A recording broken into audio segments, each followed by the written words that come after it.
తెలంగాణలో హీటెక్కిన రాజకీయ సవాళ్ళు ప్రతి సవాళ్ళు కాంగ్రెస్ బీఆర్ఎస్ బీజేపీ మధ్య యుద్ధం సంబంధించి మనం డిబేట్ని కంటిన్యూ చేద్దాం. మనకు అందుబాటులోకి వచ్చారు రవికుమార్ గారు బీజేపీ నాయకులు, అదేవిధంగా చరణ్ కౌశిక్ యాదవ్ గారు కాంగ్రెస్ నాయకులు. ఇద్దరికి నమస్కారం అండి. చరణ్ కౌశిక్ యాదవ్ గారు, మీరు చెప్పండి, గురుకులాల్లో అవినీతి జరగలేదని చెప్పడానికి మంత్రులు గన్ పార్క్కు వెళ్ళారు. అదే సమయంలో మరి చర్చకు వస్తామనే బీఆర్ఎస్ నేతలను హరీష్ రావు, శ్రీనివాస్ గౌడ్, ఆర్ఎస్ ప్రవీణ్ కుమార్ని ఎందుకు అడ్డుకున్నారు? హౌస్ అరెస్టులు, పోలీసు ఆంక్షలు ఎందుకు విధించారు? చర్చకు భయపడే వెనక్కి దగ్గర అంటే ఏం చెప్తారు మీరు? ఇక్కడ ఇప్పుడు పోలీసు వాళ్ళు అరెస్ట్ చేసారు, లా అండ్ ఆర్డర్ దృష్టిలో పెట్టుకొని పోలీసు వాళ్ళు అరెస్ట్ చేస్తే దానికి కాంగ్రెస్ పార్టీకి ప్రభుత్వానికి ఆపాదించే ప్రయత్నం చేస్తారు. ప్రభుత్వంలో పోలీసు వాళ్ళు అంతర్భాగం కరెక్టే. ఈ నిర్ణయం అనేది పోలీసు వాళ్ళు తీసుకున్నారు. అదే కాకుండా ఇక్కడ జరిగినటువంటి స్కామ్ సంబంధించి వాళ్ళు చెప్పేది 2000 కోట్లు అని చెప్తా ఉన్నారు. ఇక్కడ అది అడ్లూరు లక్ష్మణ్ కుమార్ గారు చాలా స్పష్టంగా 672 కోట్లకు సంబంధించినటువంటి టెండర్లు పిలిచినాం. అది కూడా గ్లోబల్ టెండరు. మరి 2000 కోట్ల అవినీతి ఎక్కడ జరిగిందో చెప్పండి అని చెప్పేసి వారు అడుగుతానికి వచ్చారు. అక్కడ బీఆర్ఎస్ పార్టీ ఆ ప్రశ్నలకు సమాధానం లేదు. ఆర్ఎస్ ప్రవీణ్ కుమార్ గారికైనా లేకపోతే కేటీఆర్ గారైనా ఆ ప్రశ్నలకు సమాధానం చెప్పకుండా ఏకంగా కాంగ్రెస్ పార్టీ మీద విమర్శలు చేసుడు, ప్రతి దాంట్లో అవినీతి జరిగిందని చెప్పే ప్రయత్నమే జరుగుతూ ఉంది. అదే కాకుండా జూపల్లి కృష్ణారావు గారికి సంబంధించి కూడా కేటీఆర్ గారు ఇక్కడ అసెంబ్లీ సాక్షిగానే మేము ప్రకటించినాం. ఎఫ్ఆర్బిఎం లోన్లు తెలంగాణ రాష్ట్రం ఏర్పడే నాటికి 2/6/2014 వరకు 72,658 కోట్లు ఉంటే తెలంగాణ రాష్ట్రం కేసీఆర్ గారు ముఖ్యమంత్రి దిగిపోయే నాటికి 1/12/2023 నాటికి 3,89,673 కోట్ల రూపాయలు. తర్వాత గవర్నమెంట్ గ్యారెంటీడ్ లోన్స్ 11,609 కోట్లు తెలంగాణ రాష్ట్రం ఏర్పడే నాటికి ఉంటే దిగిపోయే నాటికి 1,27,208 కోట్ల రూపాయలు. టోటల్ గా 5,16,000 కోట్ల రూపాయలు అప్పటికే అప్పు చేసిపోయిన కేసీఆర్ గారు. తర్వాత నాన్ గ్యారెంటెడ్ కావచ్చు, కార్పొరేషన్ ద్వారా తీసుకున్న రుణాలు కావచ్చు, మొత్తం అన్ని లెక్క, అదే కాంట్రాక్టర్ బిల్లు చెల్లించుకున్న బిల్లు మొత్తం లెక్కేస్తే 8,21,21,651 కోట్ల రూపాయలు మొత్తం కేసీఆర్ గారు మా మీద భారం మోపిపోయిన మాట వాస్తవం. దానికి సంబంధించి జూపల్లి కృష్ణారావు గారు మొత్తం ఇందులో ఏ అంకెన్నా తప్పు ఉంటే నేను రాజీనామా చేయడానికి సిద్ధంగా ఉన్నా, దీని మీద చర్చ చేద్దాం. మరి ప్రతిపక్ష నాయకుడు కేసీఆర్ గారు కాబట్టి లేఖ రాస్తే మరొకసారి ఈ అప్పుల మీద కావచ్చు, లేకపోతే అవినీతి మీద కావచ్చు, తెలంగాణ రాష్ట్రంలో ప్రాయుత్వం మీద కావచ్చు, నిరుద్యోగ అంశాలు కావచ్చు, తెలంగాణ రాష్ట్ర వ్యవసాయ రంగం కావచ్చు, లేకపోతే అంశం మీదే ప్రశ్నలకు సమాధానం ప్రభుత్వం సిద్ధంగా ఉంది. సమాధానం చెప్తానికి 1 రోజు కాదు 2 రోజులు పెడతానికి మేము సిద్ధంగా ఉన్నాం. లేఖ రాపియండి. లేఖ రాపించిన తర్వాత సరే కేసీఆర్ గారు అసెంబ్లీ రాకున్నా కూడా కేసీఆర్ గారు ప్రతిపక్ష నాయకుడు కాబట్టి కేసీఆర్ గారు లేఖ రాస్తేనే అసెంబ్లీ సమావేశాలు పెట్టాల్సి వస్తుంది. కాబట్టి మీరు అసెంబ్లీ సమావేశాలు పెడితే అదే కేసీఆర్ గారు లేఖ రాస్తే అసెంబ్లీ పెట్టడానికి స్పీకర్ గారిని ఒప్పించి మేము అసెంబ్లీ సమావేశాలు పెట్టిస్తానికి సిద్ధంగా ఉన్నాం.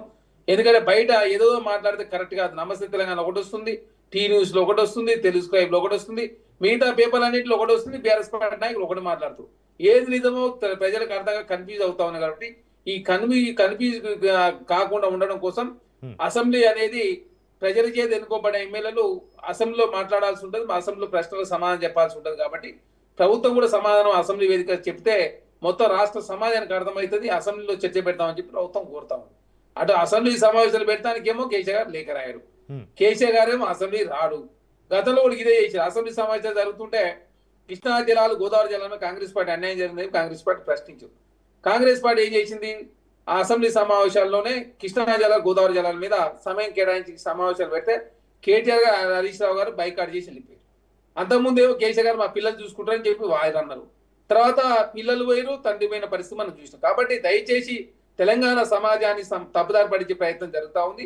ఆర్ఎస్ ప్రవీణ్ కుమార్ గారు, మరి మీ దగ్గర ఏం ఆధారాలు చెప్పండి, ఆ ఆధారాలు ఏందో చూపించండి అంటే ఆధారాలు చూపించకుండా ఒట్టినే కాంగ్రెస్ ప్రభుత్వంలో 2,000 కోట్ల అసలు టెండర్లే 2,000 కోట్ల బిల్లులేదని చెప్పేసి అక్కడ చెప్తా ఉంటే టెండర్లో అవినీతి జరిగింది. ఇంకోటి, గతంలో వాళ్ళు చూసి బతుకమ్మ చీరలు కూడా అవినీతి చేశారు కాబట్టి బతుకమ్మ చీరలు 4 రోజుల తర్వాత ఎవరు కూడా కట్టుకునే వాళ్ళు కాదు. ఇప్పుడు ఇంద్రమ్మ చీరలకు సంబంధించి చాలా క్వాలిటీతో చీరలు ఇస్తా ఉంటే పండుగలకు కావచ్చు, తర్వాత శుభకార్యాలకు కూడా ఇంద్రమ్మ చీరలు ధరించి మహిళలు ఫంక్షన్లు పోతున్న పరిస్థితి మనం చూస్తాం. ఆ దిశగా నాణ్యత ప్రమాణాలు పెంపొందే ప్రయత్నంలో అదేవిధంగా గురుకులాల్లో కూడా నాణ్యత ప్రమాణాలు పెంపొందించాలి. దానిలో బాగా నిపుణుల కమిటీని వేసి ఆ నిపుణుల కమిటీ ఇచ్చిన సలహా సూచనల మేరకు గ్లోబల్ టెండర్ ద్వారా మాత్రమే ఇక్కడ లాభం జరుగుతుందని చెప్పి ఆ కమిటీ సూచిస్తే దాని ప్రకారం ముందు. గతంలో సింగరేణిలో కూడా ఎందుకు సైట్ విజిట్ నిబంధన ఎవరిది? సైట్ నిబంధన అనేది కేంద్ర ప్రభుత్వం తెచ్చింది. గతంలో కేసీఆర్ ప్రభుత్వంలో అది ఇంప్లిమెంట్ జరగకపోతే అదేవిధంగా సింగరేణి సంబంధించిన బోర్డు డిసైడ్ చేసింది. ఎందుకంటే చాలా మంది టెండర్ చేస్తున్నారు, 2 కోట్ల రూపాయలు కట్టి వెళ్ళిపోవడంతో టెక్నికల్ ప్రాబ్లమ్ వస్తూ ఉన్నాయి. కాబట్టి సైట్ నిబంధన తీసుకొచ్చినాం. ఆ 9 బ్లాక్ సంబంధించి అంటే అసలు సైట్ నిబంధన పెట్టిందే అవినీతి కోసం అని చెప్పేసి పెద్ద ఎత్తున ప్రచారం చేస్తే ఆ 9 బ్లాక్ సంబంధించినటువంటి టెండర్ కూడా రద్దు చేసిన పరిస్థితి మనం చూసినాం. తర్వాత చరణ్ కౌశిక్ గారు, మీరు ప్రతి అంశాన్ని చర్చిద్దామంటున్నారు, సవాల్కి మీరు స్వీకరిస్తారా అంటున్నారు, సవాలు విసురుతున్నారు, కానీ చర్చిద్దామని ముందుకు వస్తున్న బీఆర్ఎస్ నేతలను ఎందుకు అడ్డుకుంటున్నారు మీరు? ఎక్కడ చర్చించాల్సింది ఎక్కడ? అసెంబ్లీలో లేఖర్ ఆఫీస్ అయిపోతే ఇవన్నీ ఎందుకు గలాడ క్రియేట్ చేసుడు? ఈ మీడియా స్టాండ్లు క్రియేట్ చేసినందుకు, ఉన్నది లేనట్టు లేదు ఉన్నట్టు ఎందుకు ప్రచారం చేసుడు? ఈ అబద్ధాలు అసత్యాలు ప్రచారం చేసి ఎందుకు ఇదంతా? మీరు అసెంబ్లీలో గతంలో మీరు మంత్రులుగా పనిచేశారు, మీరు శాసనసభ్యులు, కేశ గారు ఫ్లోర్ లీడర్ గా ఉన్నారు. మరి ఆ కేశ గారు ఫ్లోర్ లీడర్ మీరే, హరీష్ రావు గారు ఒకరు ఫ్లోర్ లీడర్ గా, ఇంకొకరు రాష్ట్ర అధ్యక్షుడిగా ఉండి దానికి సంబంధించిన అంశం విషయంలో లేఖ రాష్ట్ర ప్రభుత్వం చర్చ పెడతారు. ఎందుకు ఇదంతా?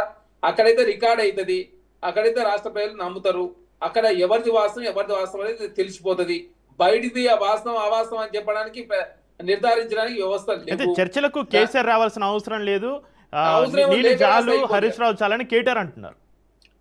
చర్చలు కాదు, ముందుగా లేఖ రాయాలి కదా. లేఖ రాపినప్పుడు చర్చలకు ఇంకొకటి ఎక్కడిది? కృష్ణా జలాలు గోదావరి జలాలు అప్పుడు నేనెందుకు మా పిల్లలు చూసుకుంటారని చెప్పేసి వారే చెప్పింది కేసీఆర్ గారు.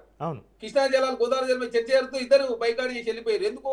కృష్ణా జలాల్లో గోదావరి జలాలు అన్యాయం చేసింది వాళ్ళే, సింగరేణికి అన్యాయం చేసింది వాళ్ళే, ఆర్టీసీకి అన్యాయం చేసింది వాళ్ళే, తెలంగాణ రాష్ట్రంలో అత్యధిక ఓటీ రేట్లో 11.5% ఓటీ తీసుకొచ్చింది వాళ్ళే, మెట్రో ఒకనాడు 2వ సారి 9 సార్లు దిగడానికి వాళ్ళే, రియంబర్స్మెంట్ చేయకుండా పోయింది వాళ్ళే, మహిళా సంఘ రుణమాఫీ చేయకుండా పోయింది వాళ్ళే, యాదవ్లో 2వ విడత గొర్రె లేకుండా పోయింది వాళ్ళే, రిటైర్మెంట్ బెనిఫిట్స్ కూడా పోయింది వాళ్ళే, సర్పంచ్లకి కూడా పోయారు, ఆరోగ్యశ్రీ కూడా పోయారు. ఇట్లా ఎప్పుడో పోతే 7 లక్షల డెవలప్మెంట్ అని చెప్పి 70,000 మాత్రం ఇచ్చారు. దళిత 3 ఎకరాలు ఇట్లా ఎప్పుడు పోతే 100 ఉన్నాయి. 3,016 నిరుద్యోగులకు ఇస్తే వాళ్ళని మోసం చేసిరు. అదే కాకుండా 1 కాదు 2 కాదు, వాళ్ళ తప్పులు 100 ఉంటే ఆ 100 చరణ్ గారు మాట్లాడదాం. రైట్